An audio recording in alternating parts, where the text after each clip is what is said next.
Versión 2.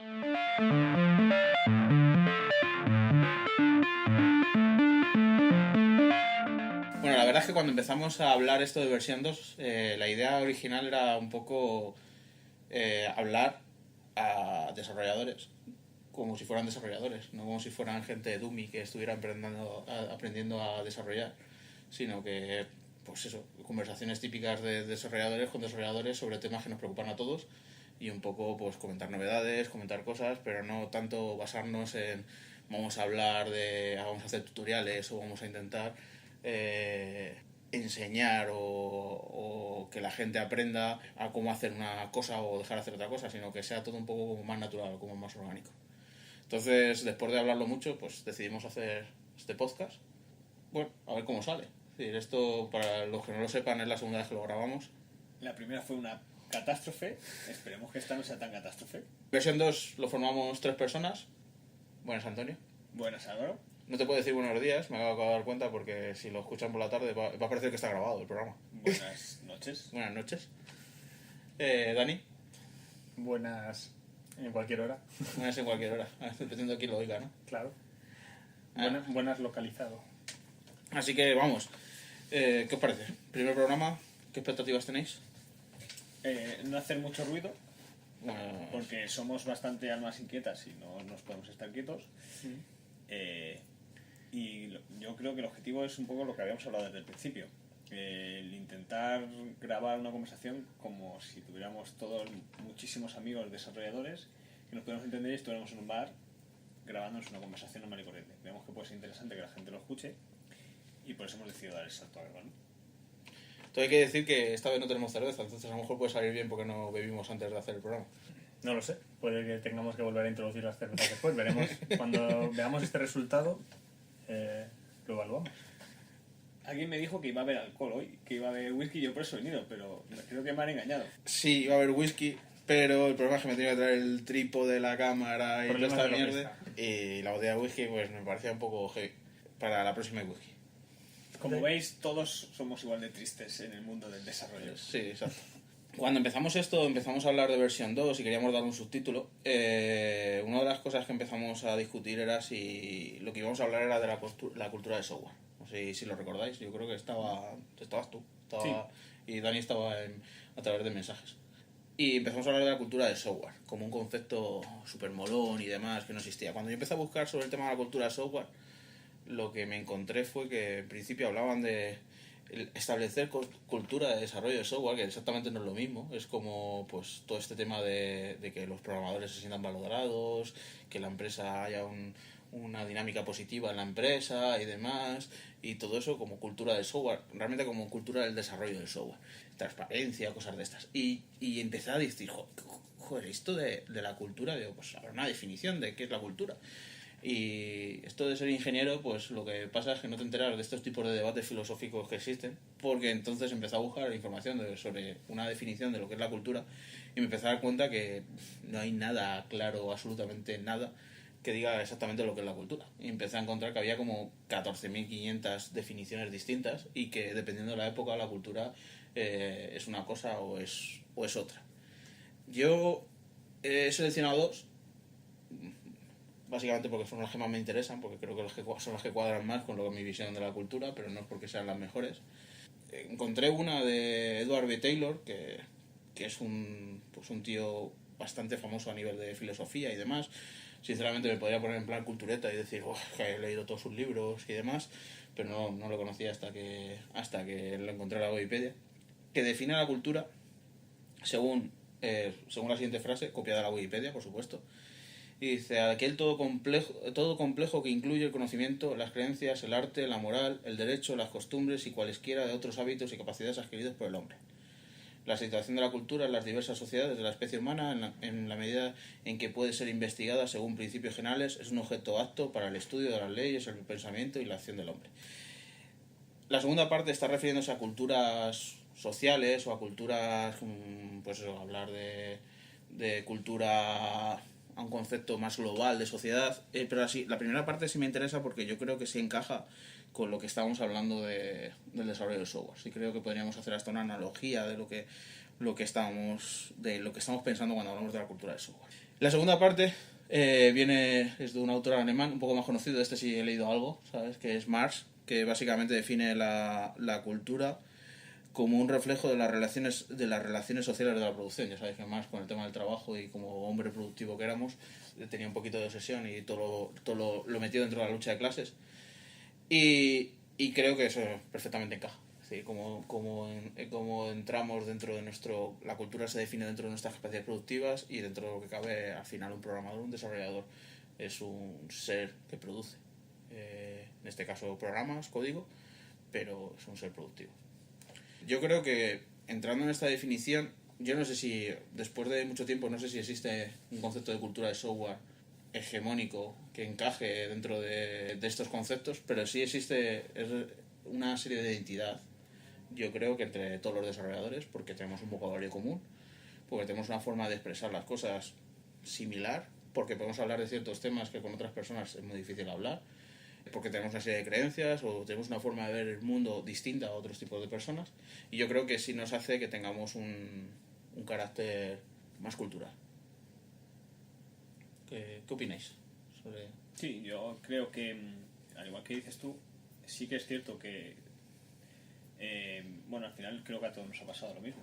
Cuando estamos rodeados de las personas que tienen un trabajo similar, unas obligaciones y unas inquietudes similares, pues tenemos similitudes con los que estamos y nos reflejamos como semejantes.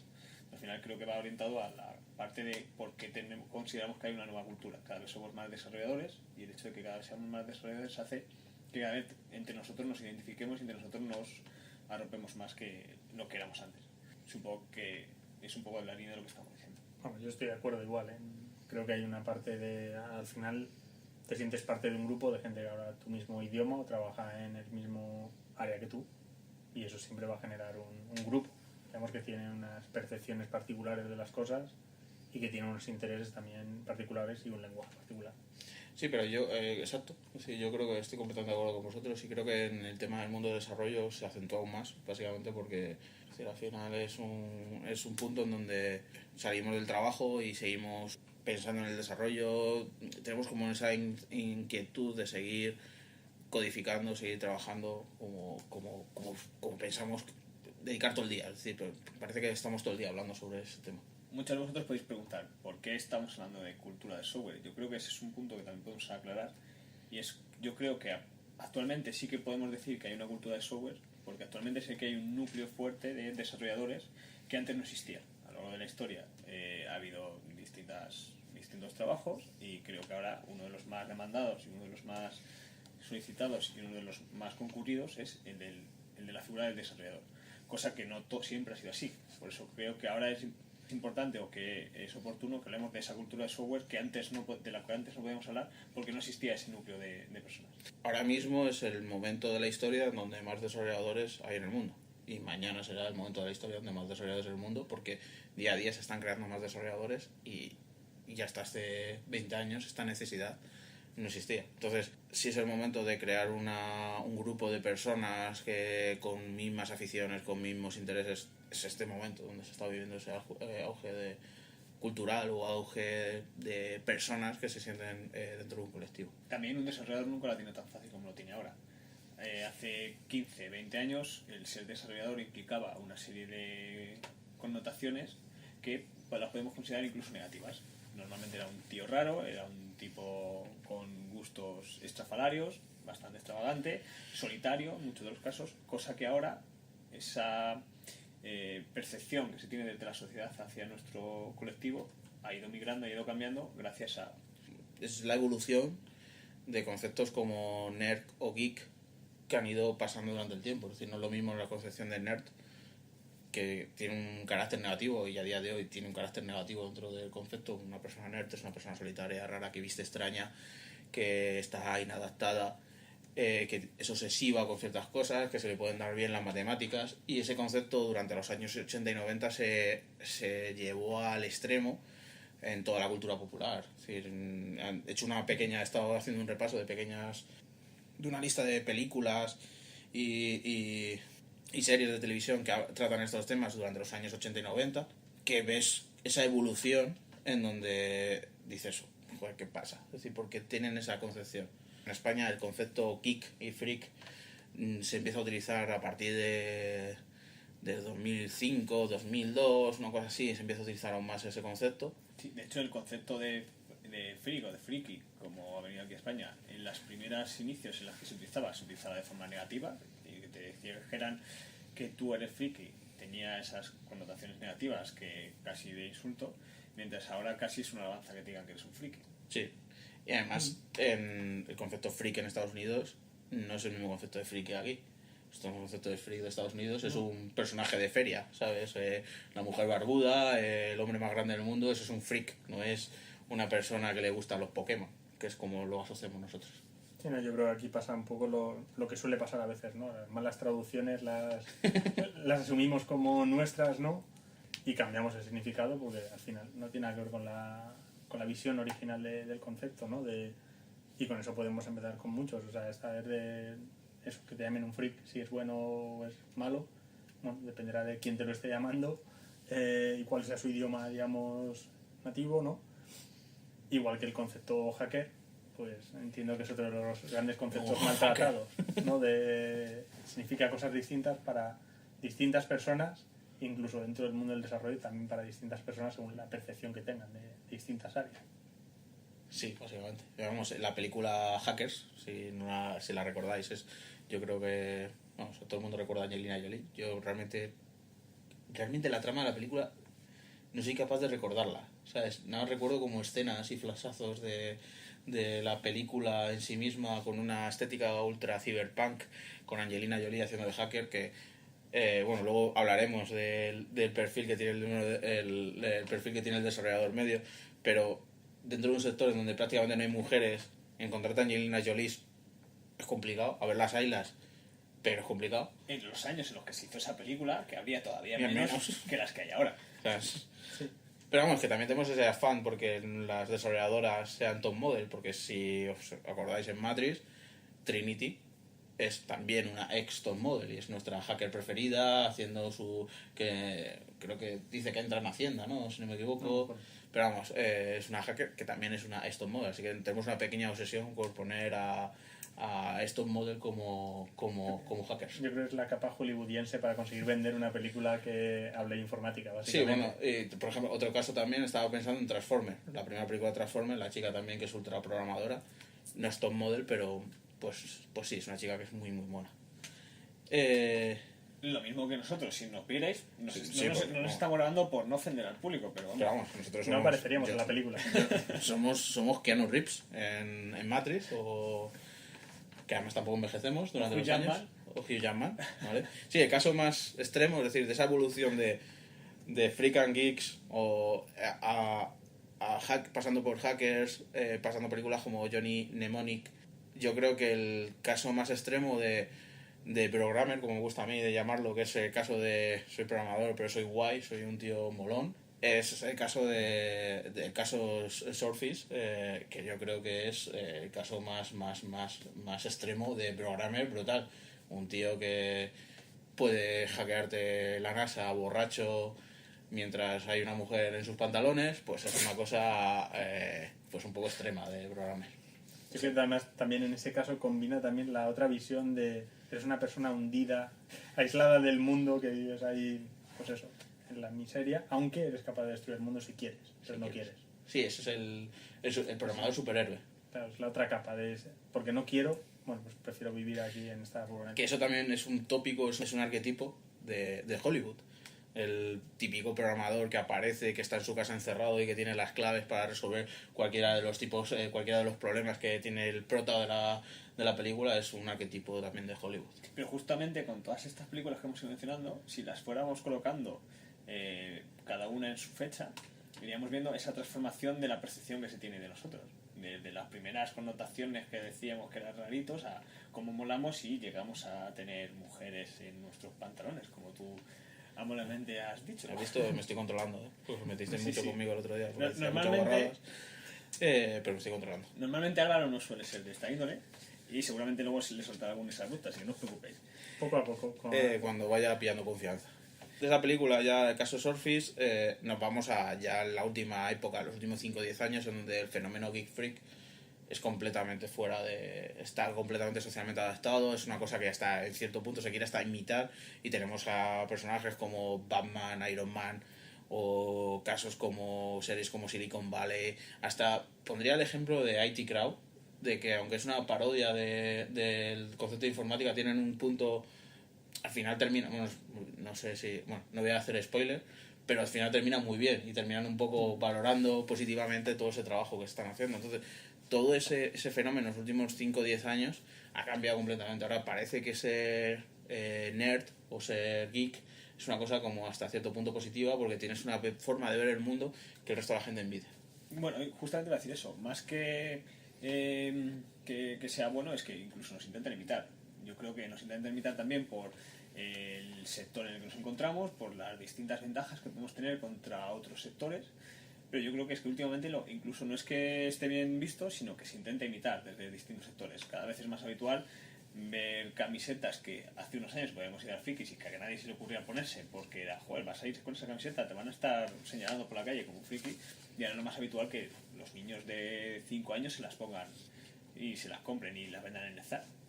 Una de las cosas que más se vende, por ejemplo, de la película Terminator es la camiseta de Skynet, ¿sabes? Que es un concepto un poco extraño en sí mismo, o el logotipo de HAL como inteligencia artificial, como algo hecho por el hombre, computacional, programación. Todo ese concepto vende mucho, y yo creo que eso ahora mismo es...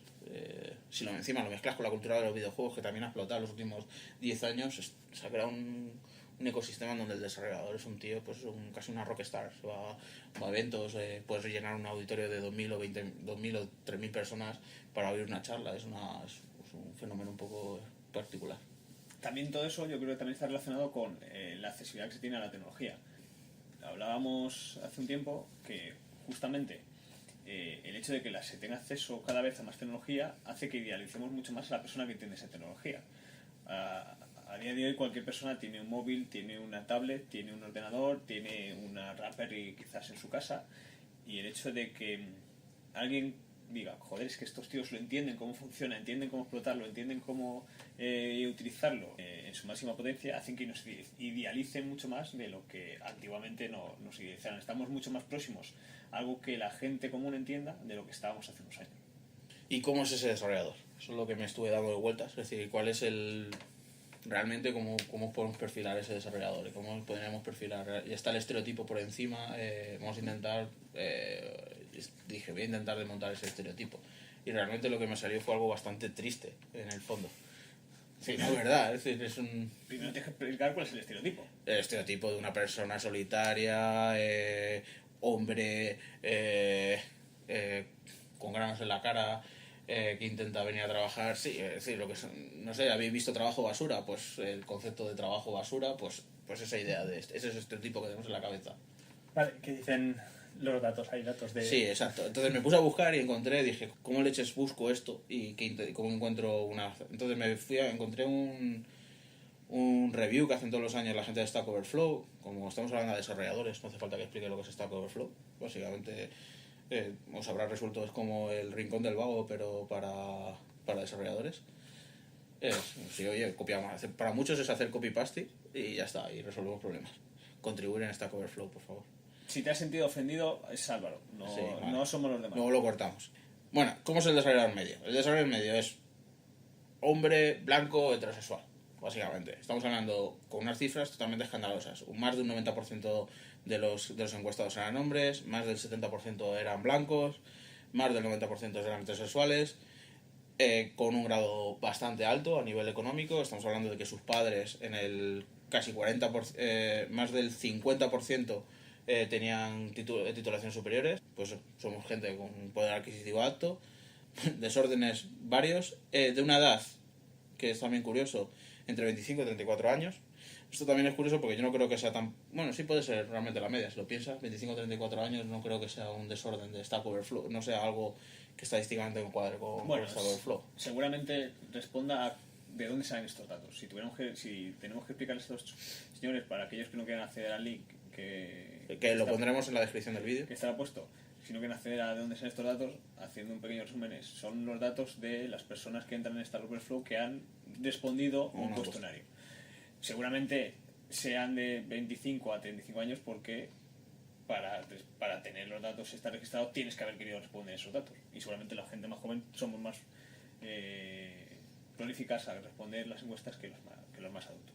Sí, no, por dar un poco de datos, digamos, la población de la encuesta son 60.000 personas aproximadamente, o sea que creo que puede tener cierta relevancia a nivel de datos. Si queremos comparar, en España se sacan las audiencias con 4.000 datos, o sea que creo que tenemos una buena población sobre la que basarnos. Y yo creo que los CIS no son de 1.500, me parece, algo así.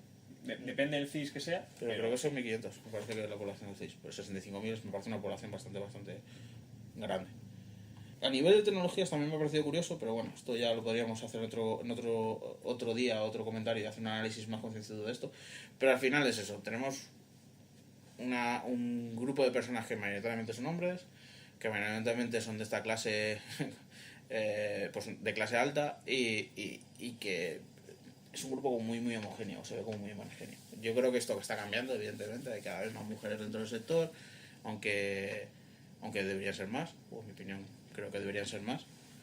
¿Qué está pasando en el sector? Básicamente también está pasando que mucha gente de otros sectores que no son directamente, que no han estudiado la carrera de ingeniería, se están reconvirtiendo a desarrolladores. Un caso muy claro que junta las dos cosas de mujeres, que está claro que hay muchas mujeres que no son desarrolladoras, y además personas que no se han dedicado o no han centrado su carrera desde el inicio a ser desarrollador, no han estudiado la ingeniería de informática o no han hecho módulos de grado superior solamente en informática, quieren aprender a programar. Hay un caso muy muy famoso de Kerly Kloss, que es una top model que decidió aprender a programar porque le apetecía aprender a programar y ha creado una escuela para enseñar a desarrolladoras a aprender a programar, básicamente porque cree que es una forma de cambiar el mundo y porque realmente hay una situación de empleo bastante positiva. Entonces yo creo que esto está pasando no solamente a nivel de mujeres, sino en general. Es decir, cada vez nos encontramos más personas que están en otros sectores que quieren aprender a programar. Sí, de hecho, seguramente las personas que nos estén escuchando, habrá algunos que sí que sean ingenieros informáticos, otros serán ingenieros de telecomunicaciones, otros serán ingenieros de teleco, y habrá incluso gente que haya estudiado historia, haya estudiado geología, haya estudiado cualquier otra carrera y que luego ha contemplado que le merece la pena meterse en el mundo del desarrollo y de ahí tener más salidas laborales. Sí, yo opino lo mismo básicamente. O sea, creo que es obvio que es una evolución también de los trabajos en general, ¿no? Antes no se pedían tantos desarrolladores y ahora es una profesión en alta demanda, y eso también motiva mucho a que la gente decida pivotar su carrera profesional de algo que no tiene por qué tener nada, digamos, de relación con el mundo de la programación y convertirse en desarrolladores. Es un hecho basado en evolución y demanda. Es más, una de las cosas, son los conceptos que están dando más vueltas, y si estáis un poco al día, es el tema de la nueva revolución industrial. Cómo está suponiendo el cambio de la introducción de la transformación digital de las compañías, cómo está influyendo en todas las áreas, todos los sectores, y dentro del sector de la industria se puede hablar de una transformación digital. Sí, justo. De hecho, muchos de nosotros ya lo tenemos casi totalmente inmiscuido dentro de nuestro ser. Para muchos de vosotros será un poco más raro, pero sí que a día de hoy yo creo que considerar que un desarrollador solo es aquel que se dedica a hacer informática ya lo podríamos descartar, porque la mayoría de los trabajos ya tiene una componente de desarrollo bastante importante. Podríamos poner un ejemplo de esta situación en el mundo industrial. El mundo industrial, para muchos de vosotros, si sois desarrolladores puros, diréis que tiene que ver el mundo industrial con el mundo de desarrollo de software. Bueno, pues en unos inicios, ¿qué podríamos decir?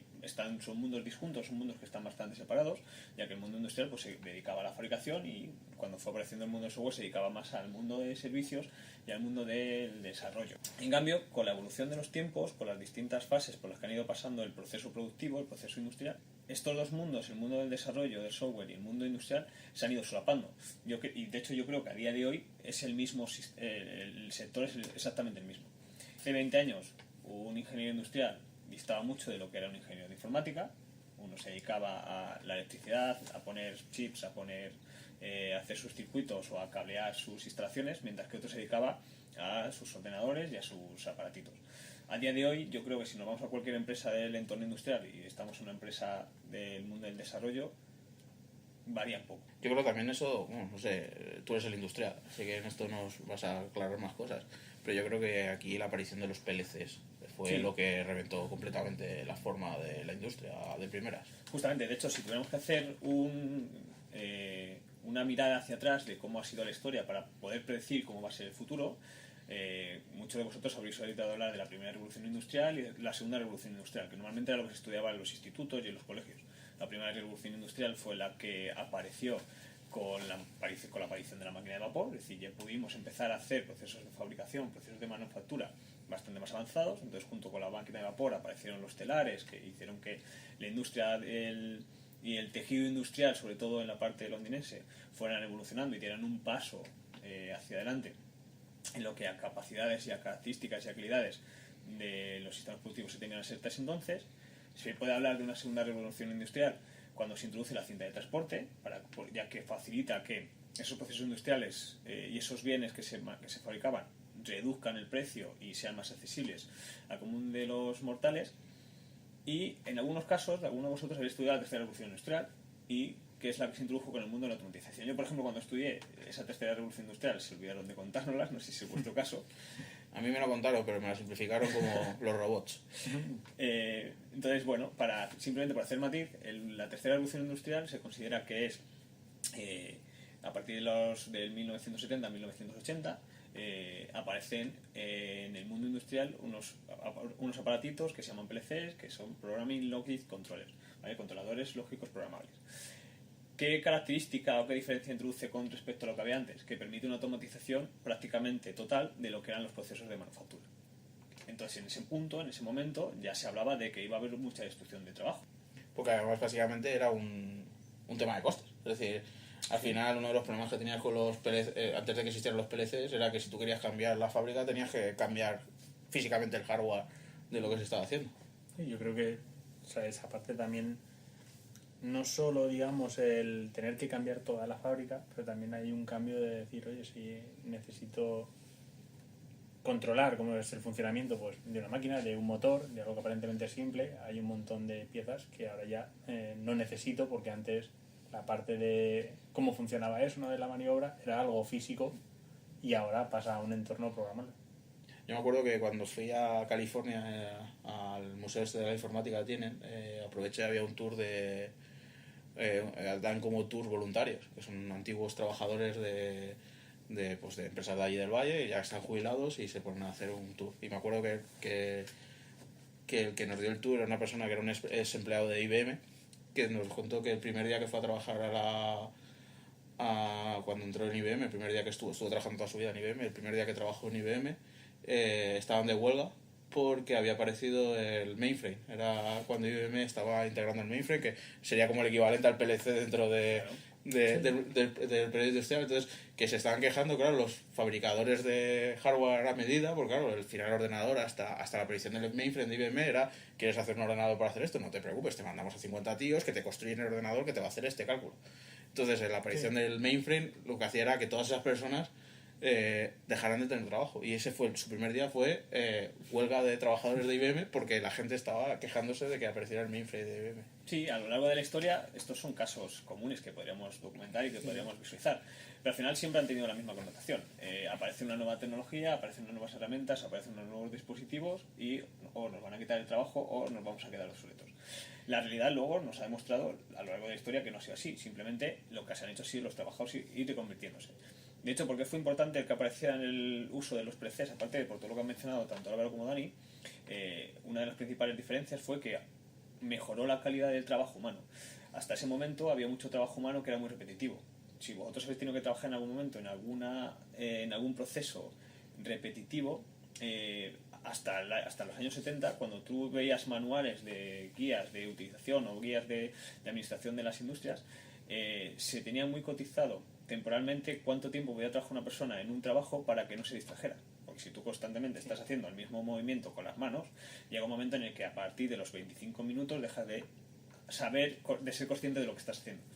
¿Qué se origina con eso? El que la persona, aparte de que durante 8 horas estés poniendo única y exclusivamente 2, 3, 4 tornillos en las mismas posiciones, aparte de que es un coñazo, lo que hace es que tú te distraigas, que tu atención baje y que en el momento en que tu atención baja puedas tener un problema o puedas tener un percance.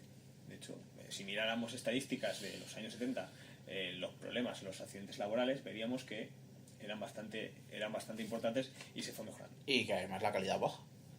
Claro. Yo personalmente he tenido mucha experiencia en trabajos manuales porque mi padre tenía una imprenta y después, aunque haya muchas máquinas, hay un trabajo manual de mete pieza, saca pieza y al final cuando ya has metido 2000 piezas no te fijas si la pieza sale bien y era bastante complicado detectar fallos porque tú estás ya en proceso... Estás en automático. Completamente. Entonces al final no lo ves, entonces la calidad baja. Si tú estás añadiendo ese factor humano, esa calidad está... Efectivamente, entonces, ¿qué es lo que se consiguió también con la introducción de los PLCs? Lo que se hizo fue, aparte de facilitar los bienes que se están produciendo, ya que se abaratan, se producen más y se abarata toda la línea de producción, lo que se hace es mejorar el trabajo que se tenía. ¿Eso significó que se destruyeron puestos de trabajo?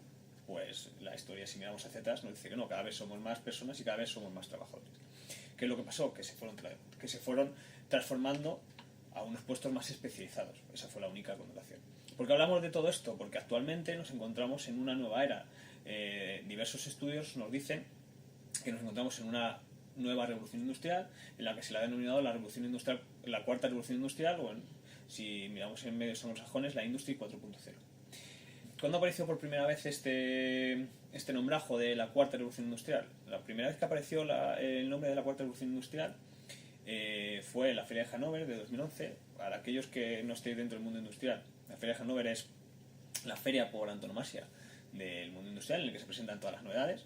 Es como si en el mundo del automóvil dijéramos que es la feria de Milán, no sé, o en el mundo de la moda dijéramos que es la pasarela de Milán, o el Mobile World Congress, exactamente, ¿vale? Pues en el mundo industrial la feria de Hannover es en la que se presentan todas las novedades. Entonces ya en el 2011 se salió por primera vez la palabra de la cuarta revolución industrial y se predijo que iba a ser los años venideros donde se iba a producir esa nueva revolución industrial y que iba a ser justamente provocada por el acceso de la ingeniería de software, el acceso del mundo del desarrollo, la introducción, mejor dicho, más que el acceso de la ingeniería del software dentro del proceso de fabricación.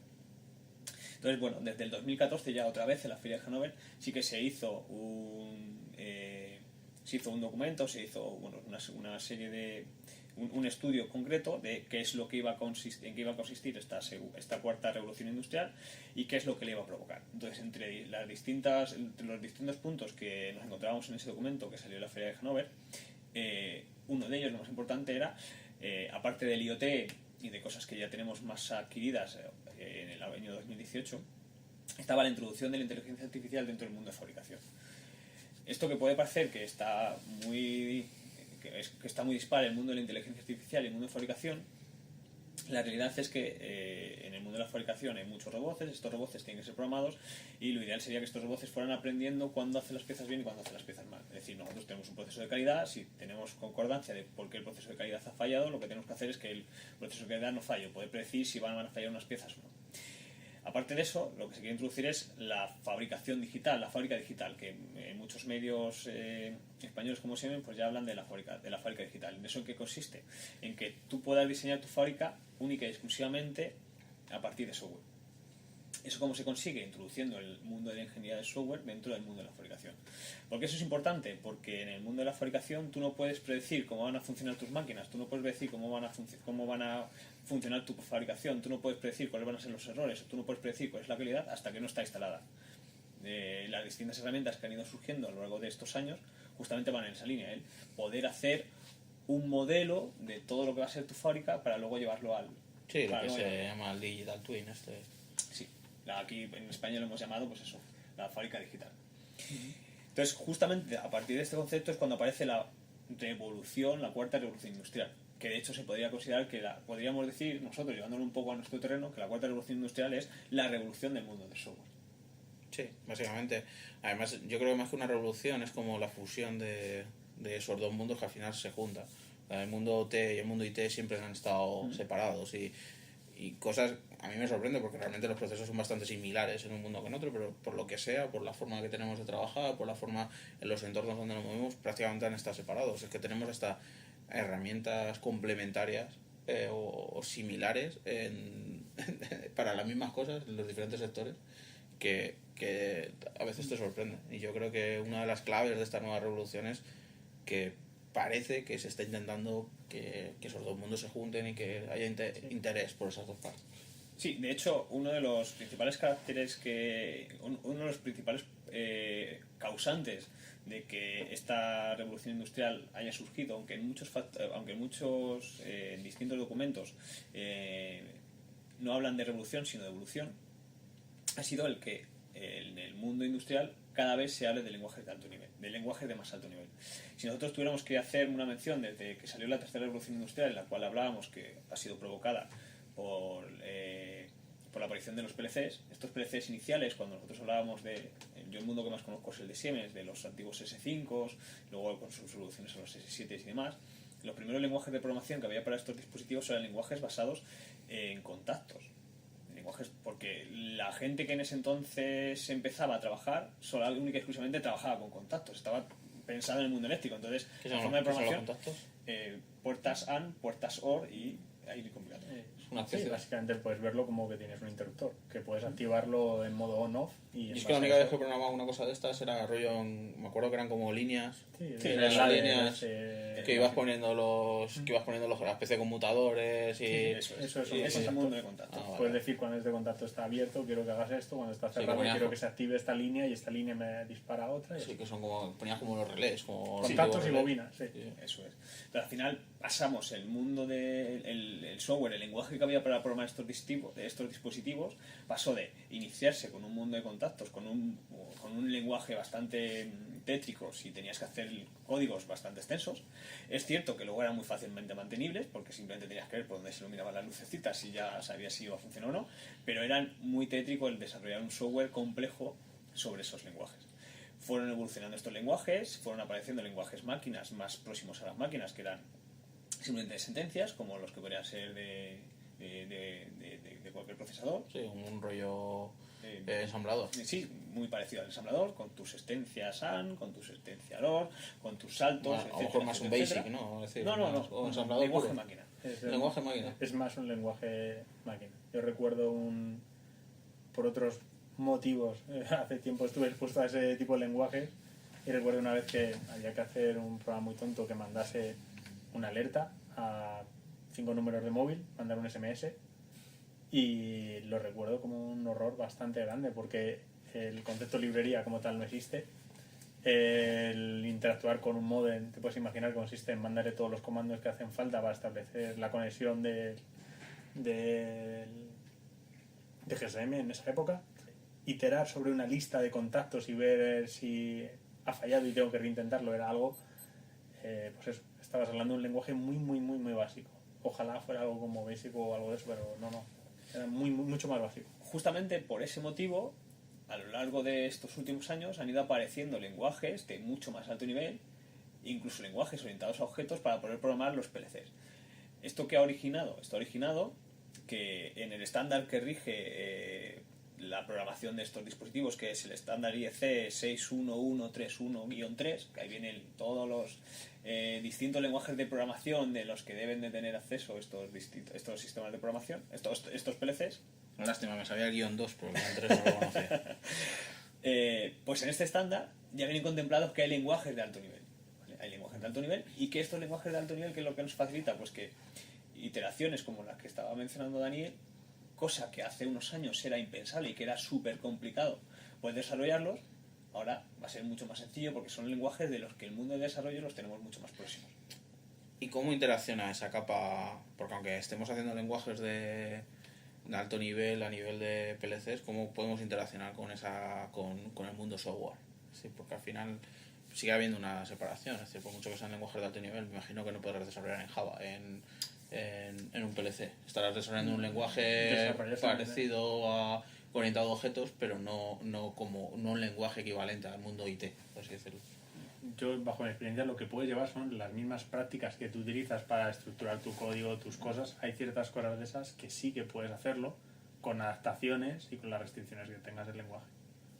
Lo que sucede en el mundo industrial es que la forma de aproximación al mundo industrial puede venir de distintos frentes. Tú puedes ir a enfrentarte contra el PLC, que es el sistema que va a programar los sensores, los que va a estar en el campo, que va a estar en el dispositivo, pero puedes acometer o entrar dentro de la industria desde el mundo de los sistemas de visualización, de los que son los SCADAs. Seguramente sí que los de los SCADAs tenemos mucho más constancia o mucha más información porque está mucho más cerca, mucho más próximo de nuestro entorno. Lo que se ha intentado conseguir con las últimas herramientas que nacen en el sector industrial es que la programación de los SCADAs, que sí que está muy... Normalmente cuando tú vas a una fábrica, las personas que se encargaban de los SCADAs sí que eran ingenieros informáticos, sí que eran ingenieros de software, sí que eran personas que desarrollaban, mientras que los ingenieros que programaban los PLCs eran ingenieros informáticos. Lo que se ha intentado conseguir con los últimos distintos software que programan que existen para programar las fábricas es que el software que existe para programar los SCADAs sea el mismo que sirve para programar los PLCs, para que así ese mundo disjunto cohesione en una misma infraestructura, ¿vale? Para que así acercárnoslo mucho más a lo que es nuestro sector. Entonces, bueno, todo esto lo que ha provocado ha sido que en el mundo industrial podamos introducir nuevas variantes que antes no las podemos considerar. Que podamos considerar si ya tenemos un lenguaje de alto nivel, que podamos hacer inteligencia artificial, que podamos conectarnos con dispositivos que están desde fuera, que podemos conectarnos con la cloud, y todo esto ha provocado que estemos hablando de una nueva revolución industrial.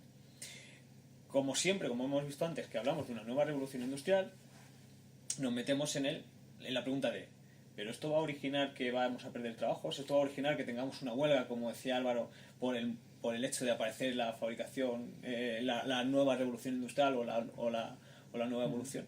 Entonces, bueno, aquí sí que podríamos entrar en un debate de predicción, nunca mejor dicho, de qué es lo que va a suceder, pero como hemos dicho antes, también podemos mirar atrás qué es lo que ha ido pasando a lo largo de la historia para saber qué es lo que puede pasar en nuestro futuro. Lo que sí que podemos hacer es ir mirando qué es lo que ha ido pasando en los últimos años. Entonces, bueno, mi opinión particular es que no van a desaparecer puestos de trabajo, sino que lo que va a ocurrir es que se van a reconvertir. Vamos a tener que reconvertir a las personas que tienen unos conocimientos van a tener que ir adaptándose. Pero eso no significará que dentro del mundo industrial van a dejar de existir las personas. De hecho, si miramos en este año, una de las fábricas más automatizadas que existe en el mundo, que es la fábrica de Tesla en Fremont, una de las fábricas con mayor nivel de automatización y con mayor nivel de expertise que hay dentro del mundo de la fabricación del automóvil, que normalmente suele ser las fábricas que más avanzadas están, pues su CEO, Elon Musk, ya en abril, en un tuit mencionó que uno de sus fallos, o que él había cometido un fallo, que había sido automatizar demasiado o darle demasiada relevancia a la automatización frente al carácter humano. ¿Por qué pensáis que decía esto? Esta frase la ponía no en mención de que había automatizado de más y que tenía que haber puesto a más personas haciendo trabajos manuales, sino a que no había tenido en cuenta el carácter humano para interactuar con las máquinas. Porque al final es inevitable, si tú vas a tener unas máquinas que tienen una expertise bastante especializada, tienes que tener a personal especializado que sea capaz de programar, diseñar, configurar estas máquinas de la forma óptima y convertirlas para que se mejoren. Y es lo que no habían podido conseguir. Yo creo que eso, vamos, el tema de la automatización extrema, creo que en el futuro se conseguirá. Pero eso, yo creo que se va a retransformar el sector. Yo, en mi predicción, si tuviera que lanzar una moneda, yo diría que el futuro, todos los trabajos mejores remunerados pasarían más o menos como ahora, que serían todos los trabajos de diseño, toda la parte de diseñar cosas, diseñar software, diseñar máquinas, diseñar tecnología, diseñar productos, toda esa parte yo creo que sería lo que sería la piedra de nuestra pirámide productiva, sería lo más valorado. El sector servicios, creo que eso no... Es decir, donde nosotros requerimos un factor humano, es decir, en el sector servicios, ya sea turismo, ya sea comida, ya sea seguros, ya sea toda esa parte, yo creo que va a haber un factor humano implícito y que no va a desaparecer. Y por último, yo creo que hay una parte que siempre se nos olvida, que es el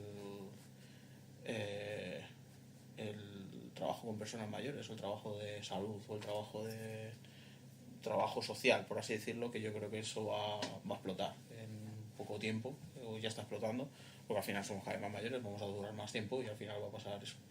Entonces yo creo que eso es una cosa que va a evolucionar. Sí, efectivamente, vamos a tener que ir evolucionando y vamos a tener que ir reconvirtiéndonos.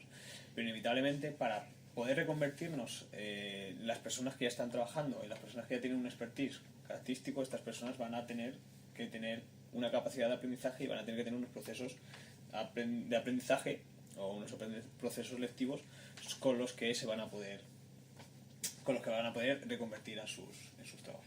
Yo creo que además es eso, que al final la única forma, es decir, esto que estoy diciendo, oye, los desarrolladores vamos a ir creciendo en la industria, vamos a cada vez valer más o cada vez vamos a ser necesarios más, a una persona que está trabajando en una fábrica le vale poco, ¿sabes? Sí. Entonces, mi consejo personal, y yo creo que es todo eso, que hay que reconvertirse, y la forma de reconvertirse yo no creo que no queda otra que es educándose. Sí, de hecho, yo creo que igual que en el mundo actual es impensable una persona, un niño que no sepa inglés, no sé si vosotros estáis de acuerdo conmigo, pero seguramente en un futuro será impensable que un niño no sepa programar, porque la programación la va a tener tan cerca de su vida como ahora mismo tenemos en inglés. Sí, a ver, yo creo que obviamente todo esto hay que verlo ahora como son distintas fases, ¿no? Yo creo que un niño o el enseñar programación desde una edad temprana es algo que obviamente antes no se pensaba, pero yo creo que es algo que ya está empezando a pasar, ¿no? No sé la experiencia que habéis tenido vosotros de, digamos, informática antes de donde la hayáis estudiado, ¿no? Del colegio, instituto o lo que sea, antes de la universidad en mi caso. Era una cosa que en el caso de que existiese la asignatura, digamos, era una asignatura de carga. O sea, realmente no aprendías nada. El conocimiento neto que sacabas después de eso era mi experiencia particular tendiendo a hacer. O sea, no... Yo, informática, no sé vosotros, pero yo informática en el colegio la di en primero de bachillerato. Yo soy LOSE, así que... No soy eso. Si yo soy eso, tú tienes que ser eso. Sí, no soy eso, pero LOSE es la ESO, ¿no? Creo que era la anterior. ¿El anterior era LOSE? Ah, bueno, da igual. No sé, como cambiamos de sistema educativo cada 5 minutos. Bueno, yo soy eso. Entonces soy primero de bachillerato. Y fue la única vez que tuve algo de informática dentro del colegio. Más en mi colegio no pusieron ordenadores hasta prácticamente tercero o cuarto de la ESO. Así que no había el concepto de ponerte a trabajar con un ordenador. Yo ahora mismo veo los libros de tecnología de los hermanos de mi mujer, bueno, mis cuñados, o de mis sobrinas o de mis primos, y veo que hay ya información sobre la informática, ya te hablan lo que es un grupo de ordenador, ya te hablan de cosas de esas, que en mi época nada, no existía.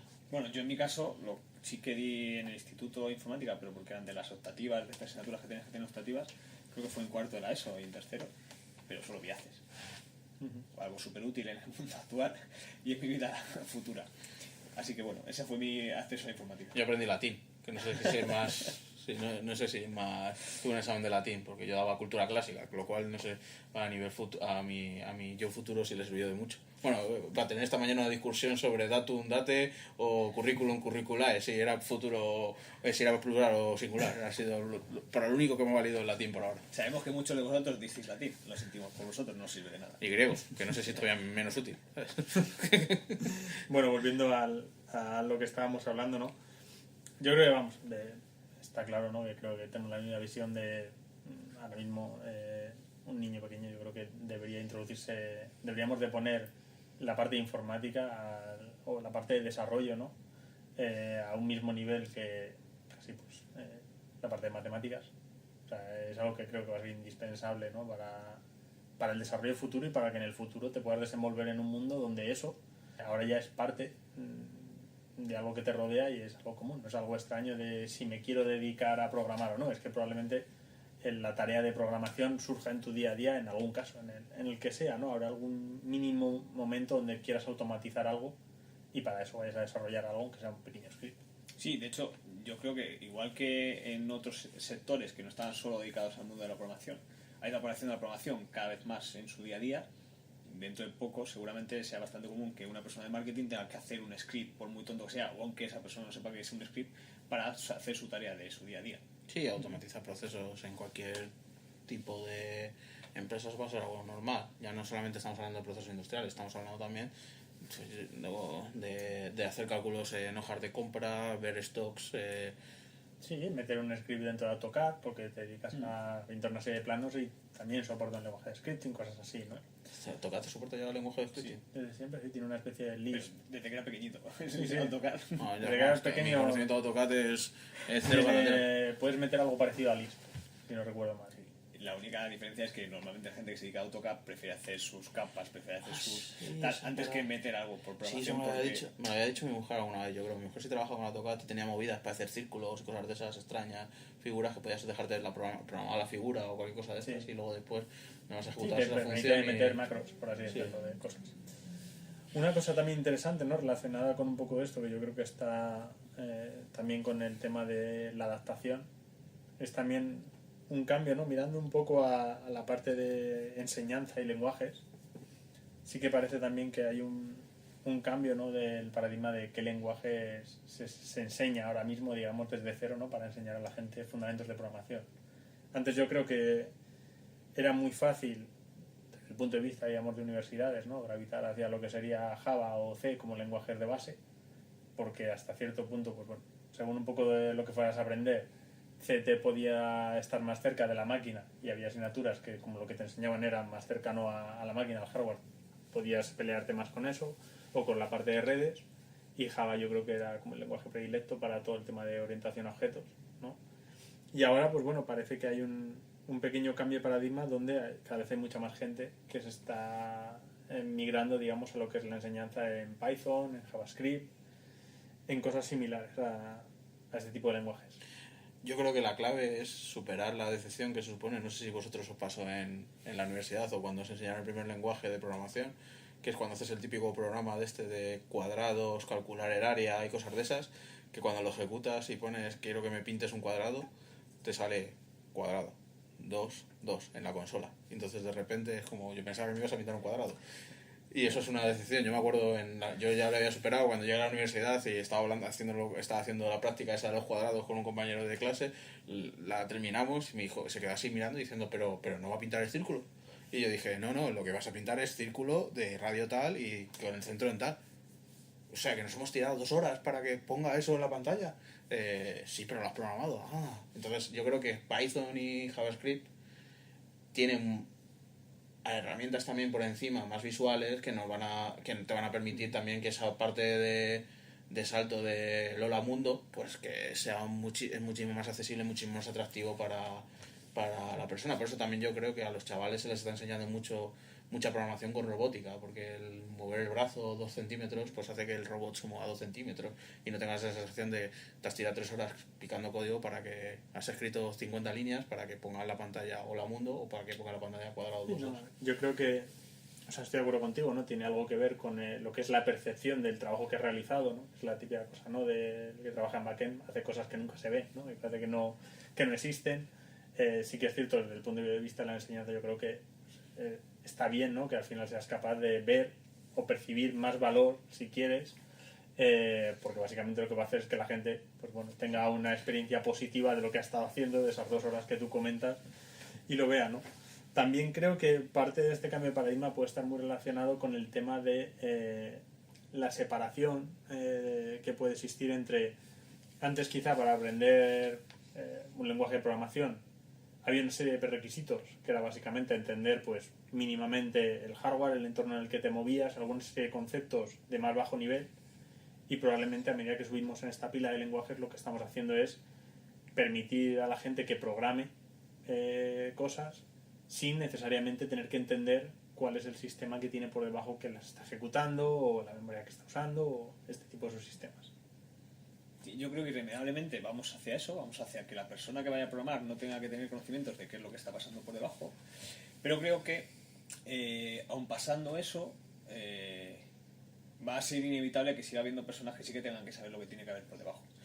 Yo me acuerdo cuando programaba roboces, cuando programaba PICs y demás, al final los PICs tenían un lenguaje de programación pseudo C, el lenguaje de alto nivel que era más accesible, pero cuando tú querías hacer las cosas de verdad bien y cuando las querías hacer óptimas y cuando querías hacerlas rápidas, te llevas el lenguaje ensamblador, porque esas sentencias se hacían mucho más rápidas. Creo que en un futuro va a pasar eso. Vamos a democratizar la tecnología, vamos a hacer que la gente tenga más acceso a los lenguajes de programación, parafraseando a ti, Álvaro. Vamos a irnos hacia personas que van a ser capaces de hacer más iteración con el mundo del software, pero que van a ser más mediocres de lo que son actualmente. Sí, creo que sí. Yo creo que la mediocridad en los desarrolladores es una cosa que va a ser bastante normal. Es decir, pero normal. A ver, hay más desarrolladores, al final el margen, por así decirlo, la campana, hace que haya mucha más gente en el medio de la campana. Además es curioso porque los lenguajes que están ahora de moda, si los ponemos a analizar, que estaríamos hablando de Python, JavaScript, yo creo que a nivel de alto nivel, yo creo que son los lenguajes más de moda, y el otro que está más de moda, o por lo menos yo cada vez lo digo más, es Go, que es un lenguaje justamente en el otro lado de la pila, por así decirlo, que está más cerca de la máquina y demás, porque yo creo que también estamos... Yo creo que ahí quizá tenemos una visión ligeramente sesgada, ¿no? Por bueno, con la gente con la que nos relacionamos, ¿no? Go se está oyendo, igual que se oye Scala. Sí, entiendo que habría gente que también nos va a decir que lo que se está oyendo más es Rust, porque es lo que está molando también o sea, también hay mucho subgrupo, creo que a veces nos puede confundir en cuál es el lenguaje más utilizado, ¿no? Yo creo que a día de hoy es Python. Bueno, el lenguaje más utilizado es C, no buscamos cosas. Sí. El más extendido. Cada vez tenemos más separado el concepto de quién hace el programa y qué es lo que hay por debajo, qué es lo que hace, pero seguramente tendremos dos niveles, tendremos como varios niveles del desarrollador futuro, y será el desarrollador que no sabe lo que pasa por debajo, que simplemente se dedica como un burro a seguir los pasos que le han dicho, y el desarrollador que entenderá lo que se le está diciendo y lo llevará a implementar. Pero aquí creo que lo que discernirá el que nos vemos por un lado o no vemos por otro será la cuestión del tiempo que tardas en hacer un tipo de desarrollo y hacer un tipo de desarrollo. No, está claro al final que es lo típico, ¿no? O sea, puedes optimizar un programa todo lo que quieras hasta cierto nivel, pero a medida que vas a optimizar y a ser más cercano a la máquina, pues el coste de desarrollo, el coste de mantenimiento aumenta y se dispara a veces hasta niveles donde has conseguido crear un programa que luego nadie en el mundo va a ser incapaz de mantener, porque hasta tú vas a olvidar porque tomaste ciertas decisiones optimizadas para un chip concreto, para una estructura concreta, para un despliegue concreto, ¿no? Exacto, yo creo que el acercarte al nivel de máquina al final te da mucha más flexibilidad, pero te aumenta la capacidad de mantener el código. Es que hay un equilibrio, seguro que hay un equilibrio. No me he puesto a analizarlo fríamente, pero seguro que hay un equilibrio entre el dinamismo que te permite hacer bueno, seguro no, es que estoy convencido. Yo creo que esta será una regla de usabilidad. Es decir, si yo te permito hacer menos cosas, lo que estás haciendo es mucho más fácil que hacer si te permito hacer muchas más cosas. Sí, es decir, al final es mucho más fácil hacer un filtrado en una página, en una interface en donde nada más te dejo poner 4 números, que darte la flexibilidad de meter un script para hacerlo. Es decir, conceptualmente para el usuario es mucho más sencillo.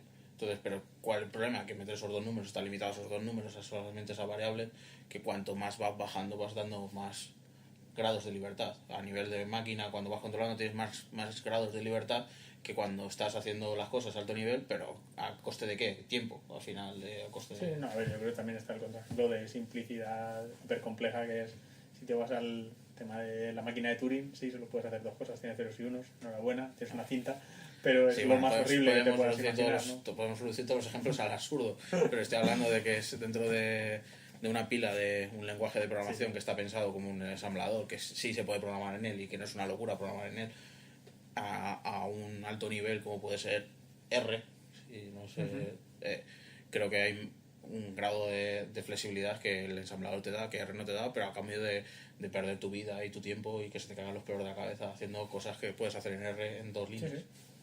Es un poco el no reinventar la rueda tampoco. Exacto. Yo me acuerdo cuando me daban mis clases de ensamblador que nada más me dejaban utilizar el printf para imprimir pantalla, que no podía hacer el printf directamente en el ensamblador. Entonces cuando yo pregunté, ¿y por qué me dejáis utilizar este comando en C para hacer tal? Dice, bueno, abre la pila, ¿ves todo lo que hace el printf por debajo? Pues eso lo tendrías que escribir cada vez que quisieras hacer un printf. Así que tengo una práctica de implementar printf en el ensamblador. Sí, lo recuerdo. Sí, bueno, yo creo que al final esto al final en el futuro, no sé si coincidís conmigo, lo que sucederá será que el lenguaje de programación estará tan adherido a nuestras vidas normales que las personas programarán su vida con lenguajes de programación. Es decir, llegará la persona de marketing y para escribir un correo, aunque ya no sepa que está haciendo un mini programa, estará haciendo algo parecido. O hará un if para decirle a la nevera que si se gasta la leche, que pida leche a Amazon. Bueno, eso al final será programar algo. Y yo creo que llegará un punto en donde el concepto del trabajo del desarrollador desaparecerá porque estará embebido completamente a la sociedad. Es decir, no haría falta. Es decir, como no. Yo creo que... Aunque yo utilice las matemáticas, no me llamo matemático. Entonces, Sí. y además el concepto de trabajo matemático es muy complicado. Es decir, eres actuario o eres tal, ¿no? O estadista o tal, pero no trabajas de matemático, a no ser que te estés trabajando en la universidad, dedicándote a resolver teoremas matemáticos. Yo creo que el trabajo de desarrollo seguirá existiendo, o sea, porque creo que la persona que te va... O sea, siempre va a existir alguien que vaya a hacer el desarrollo de ese elemento que tú vas a utilizar como base luego para desarrollar tus cosas, ¿no? O sea, ese producto sobre el que el usuario final va a programar sus cosas tiene que fabricarlo alguien. Y tiene que diseñarlo alguien, tiene que hacerlo, con lo cual creo que seguirá existiendo. Otra cosa es que facilite la vida al resto del mundo diciendo, bueno, pues para programar tu nevera pensemos algo que sea súper simple. Para decir, nevera, conéctate a Amazon y ni me preguntes, pide esto, pide esto, pide esto y pide esto. O sea, tenemos la inteligencia artificial que programa por sí sola y ya está. No hace falta que le digas, oye, Nevera, quiero que me hagas este producto más o menos así. Que atienda las especificaciones que te hace un cliente, normalmente. En ese caso, que sea mejor que este. Ah, vale, toma, este es el producto mejor que este. En ese caso, probablemente la interacción de la inteligencia artificial sea una forma de programarla. Conclusiones. ¿Qué pensamos? Bueno, yo creo que está más que demostrado que existe una cultura de software. Creo que cada vez nuestro mundo de desarrollo está más solapado con la sociedad, que cada vez ha ido evolucionando más y que llegará un punto en el que no llegaremos a discernir quién es un desarrollador de quién es otro tipo de trabajador. Estoy de acuerdo. O sea, está claro, ¿no? La cultura existe, la revolución está en progreso, hay cosas que van a cambiar y nos tenemos que adaptar y el desarrollo va a ser algo cercano a las personas. Yo esta mañana estaba haciendo un ejercicio, era intentar pensar en un producto que tuviera en mi casa que no hubiera pasado por algo desarrollado y ha sido completamente imposible. Es decir, no he conseguido pensar en nada que no haya pasado en algún momento por un elemento tecnológico. Ya sea porque me lo he comprado y la máquina registradora que cogió le tuvieron que poner un código de barras que pasa por una máquina registradora y ha tenido que ir tal, y hay algún desarrollador que ha tenido que programar ese código en alguna máquina registradora, ya sea porque tenga un diseño que ha tenido que ser desarrollado a través de un ordenador, o ya sea por lo que sea, no hay nada en donde un desarrollador no haya metido la mano. Yo, si fuera mi pueblo, seguramente el pan no estaría. Bueno, pero el pan seguramente venga una harina, que esa harina tenga un PLC, un moledor de molino que tenga un PLC. No puede ser. O que vengan paquetes que ya vienen con estampados y ya tiene de tal. Esto me parece una fantástica pregunta abierta para que la gente que nos esté escuchando, si es que hay alguien ahí detrás, se la... Cuando nos diga, nos está escuchando, o sea que eras tú, ¿no? Así que nada. Pues nada, pues yo creo que ya está. Hemos terminado por hoy. Yo creo, no sé, me da la sensación que puede ser que nos valga. Pero bueno, si no, pues intentaremos hablar otra vez de esto. O sea, al final no vamos a volver expertos en cultura, ¿sabes? Como siga leyendo cosas. Sí. Así que nada, pues nada, que os vaya bien. Y nos vemos. Y así desarrollando. Y así desarrollando. Y nos vemos en la próxima. Nos vemos la próxima. Eso.